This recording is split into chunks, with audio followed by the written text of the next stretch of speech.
Hola, buenas tardes. Vamos a dar el día de hoy el tema de fertilización. Vamos a tratar de que sea esto un poco rápido porque luego tarda mucho en subirlo a internet. Entonces, empezamos que hay diferencias entre fertilización y fecundación. La fertilización es la unión de los gametos y como finalidad va a dar al cigoto, mientras que la fecundación va a ser el sitio donde ocurre esta fertilización. Ahora, sabemos desde clases previas que el transporte del ovocito se realiza primero, obviamente saliendo del ovario como un ovocito secundario, metafase 2, que está rodeado por una zona pelúcida y una corona radiada. Se va a mover debido a que las trompas de falopio tienen movimientos peristálticos y también tienen un incremento en la cantidad de cilios. Eso hace que se capte, se lleve hacia la luz tubárica y después hacia la porción ampular, que es en donde generalmente debe de ocurrir la unión del esperma con el ovocito. Y una vez el ovocito que ha salido tiene 24 horas para ser fertilizado, si no, pues va a degenerar. En cuanto al transporte del espermatozoide, obviamente se realiza por desplazamiento desde los túbulos seminíferos hasta las tubas uterinas. Este transporte está dado por las contracciones musculares de lo que son los conductos sexuales masculinos y femeninos, no precisamente por los espermatozoides. O sea, lo que va a favorecer su transporte van a ser estas contracciones. Durante su viaje del espermatozoide tiene que ocurrir la última etapa de maduración del espermatozoide. Una vez que ha salido, puede sobrevivir de 48 hasta 72 horas después de que ha dejado o abandonado el epidídimo. La maduración de los espermatozoides, pues la primera tiene que ser morfológica.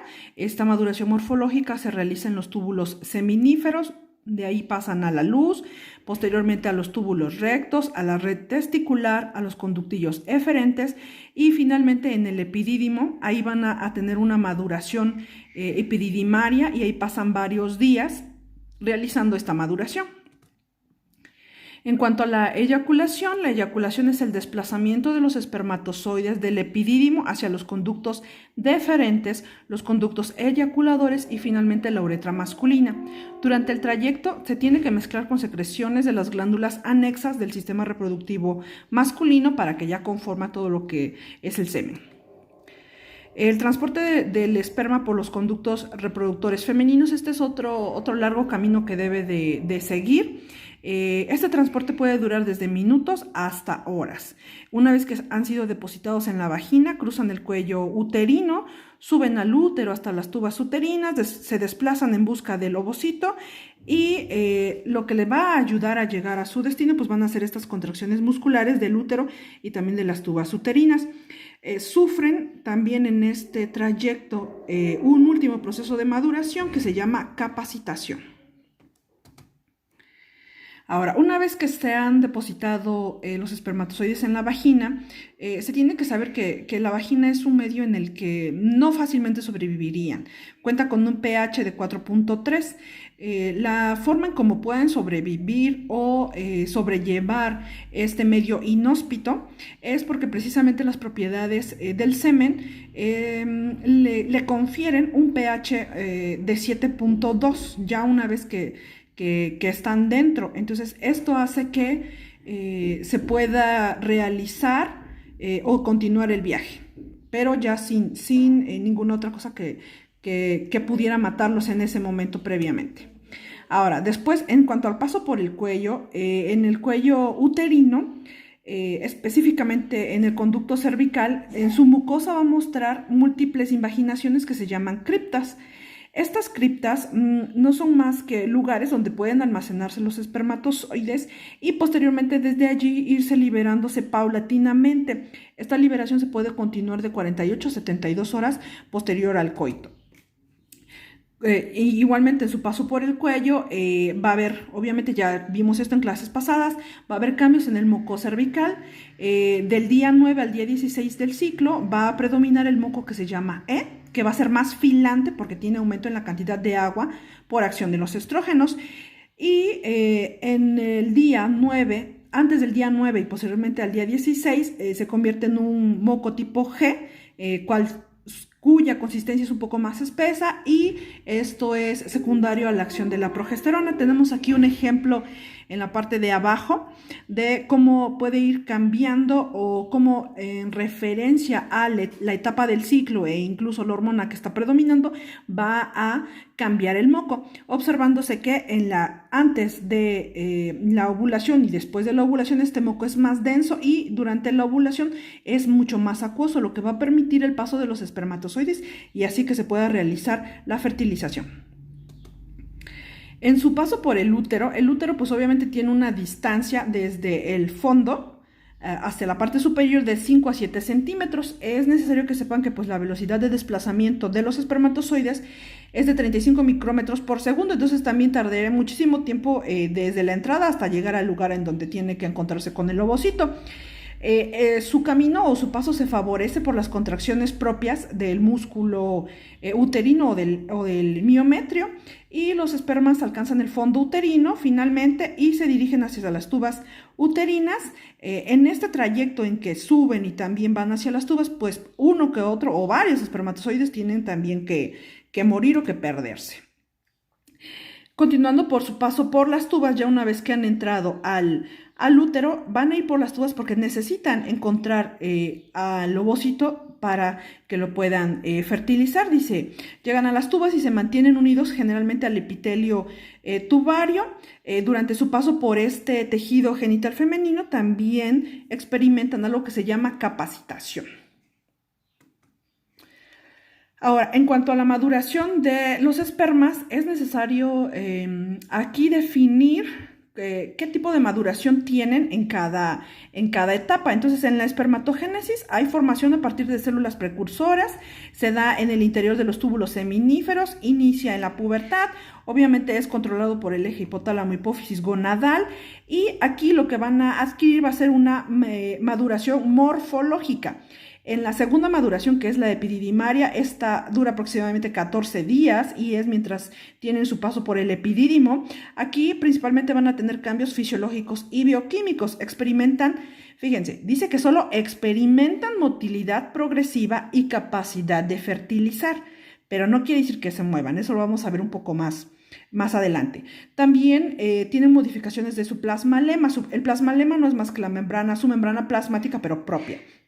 La motilidad específicamente se manifiesta una vez que se ha mezclado con la fructosa y esta fructosa se secreta por lo que son las vesículas seminales. Entonces, una vez ya digamos que en la eyaculación que se mezcla con esta secreción de las vesículas, ya se pueden volver móviles o ya tienen el sustrato el cual les va a permitir ese movimiento.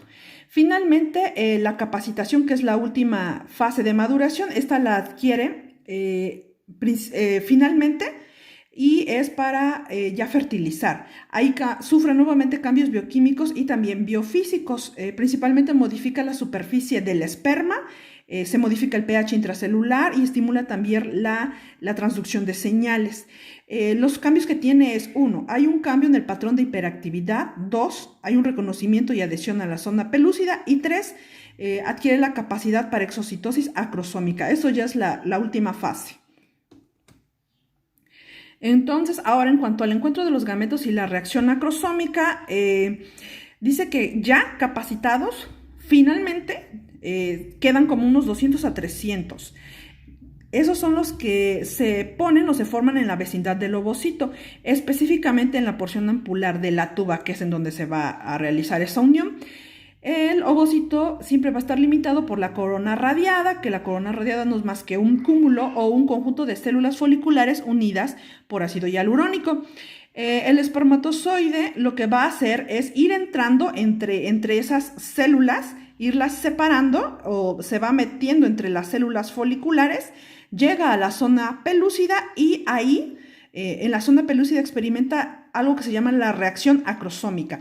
Aquí, como pueden ver en la imagen, la reacción acrosómica va a ser esta, que el acrosoma, que es lo que está como en rosita, se va a ir perdiendo conforme vaya entrando en contacto con la superficie del ovocito. Ahora, vamos a definir exactamente la zona pelúcida. Dice que es una matriz extracelular porosa, no sé si la alcanzan a ver, pero está en este dibujo, en esta sección que es como morada o azul, azul fuerte. Rodea a todos los ovocitos, desaparece en la etapa de blastocisto, está compuesta por glucoproteínas. Estas glucoproteínas son las HZP1, 2, 3 y 4, cada una con diferente cantidad de aminoácidos, la primera con 638, la segunda con 745, la tercera con 424 y la cuarta con 540 aminoácidos. Entonces esta zona pelúcida es lo que va a estar, digamos que inmediatamente de donde está el ovocito está la zona pelúcida y más afuera va a estar la corona radiada, que es una unión de células. Ahora, específicamente vamos a hablar de la reacción acrosómica en este momento. Primero hay que definir qué es el acrosoma para ver qué es una reacción acrosómica. El acrosoma es un depósito que está situado en el extremo apical de la cabeza del esperma, específicamente aquí, entonces es el acrosoma, que específicamente en una de las imágenes previas que les puse aquí, el acrosoma es esto que se va perdiendo, ¿no? Entonces aquí se está viendo la reacción acrosómica o esa pérdida del acrosoma.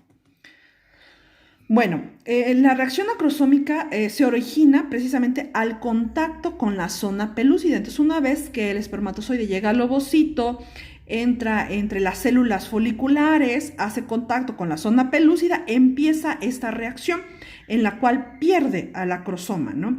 Esta reacción acrosómica no es más que una reacción exocítica.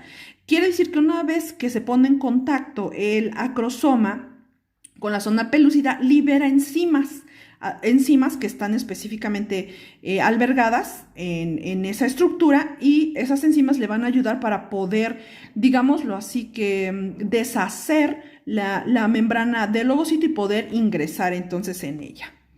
Entonces aquí podemos ver cómo primero tiene un contacto con la corona radiada, después con la zona pelúcida. En la zona pelúcida pierde el acrosoma o la porción anterior del espermatozoide, libera algunas enzimas que hacen que precisamente pueda penetrar la membrana del ovocito para que finalmente la fusiona o la deshace por completo y puede entrar entonces el material del espermatozoide. Existen unos elementos que se llaman inductores de la reacción acrosómica, y entre estos elementos está obviamente las hormonas como la progesterona, la albúmina, el líquido folicular, el ácido hialurónico, las glucoproteínas de la zona pelúcida, específicamente la 1, la 2 y la 4. La fertilización se debe de realizar, o esta unión entre el ovocito y el espermatozoide se debe facilitar por un sistema ligando-receptor. Les puse aquí específicamente los receptores que van a encontrarse en el ovocito. Los receptores del ovocito están localizados en el plasmalema o en la membrana plasmática del ovocito. Están el CD9 y la integrina alfa 6, mientras que el ligando que va a estar en el espermatozoide, estos están ubicados al inicio en la cabeza, y posteriormente cuando sucede la reacción acrosómica y pierde el acrosoma, se van a localizar nuevamente en la porción anterior, que ahora se le llama segmento subecuatorial, y estos ligandos son isumo 1, fertilina y ciristetina. Obviamente, si ya se puso en contacto el espermatozoide con el ovocito, se tiene que bloquear la entrada de algún otro espermatozoide o evitar algo que se llama polispermia. Esto se hace mediante dos fases. La primera es una reacción rápida y la segunda es una reacción lenta. La primera es una reacción cortical rápida, en la que lo que sucede es que se despolariza de forma transitoria el plasmalema del ovocito. Eso quiere decir que el ovocito a todo su alrededor, digamos que cambia la polaridad. Al momento en que cambia la polaridad, pues inactiva todos esos receptores que están esperando específicamente la llegada de un espermatozoide. Dice que se puede despolarizar en 3 segundos y que este bloqueo de los receptores dura aproximadamente 5 minutos. Esto es como instantáneo, por decirlo así, ¿no?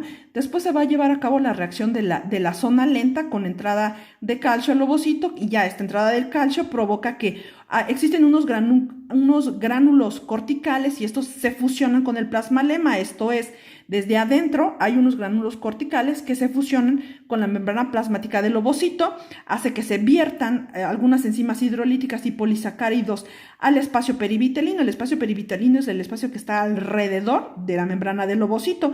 Entonces, estas enzimas lo que hacen es inactivar los receptores a espermatozoides, específicamente el HZP3. Entonces, el primero no deja que inmediatamente entre ninguno y el segundo hace que ya de forma más prolongada tampoco entre ninguno, y entonces esto es lo que hace que no pueda entrar más de un espermatozoide al ovocito. Finalmente, eso es todo. Que tengan buen día.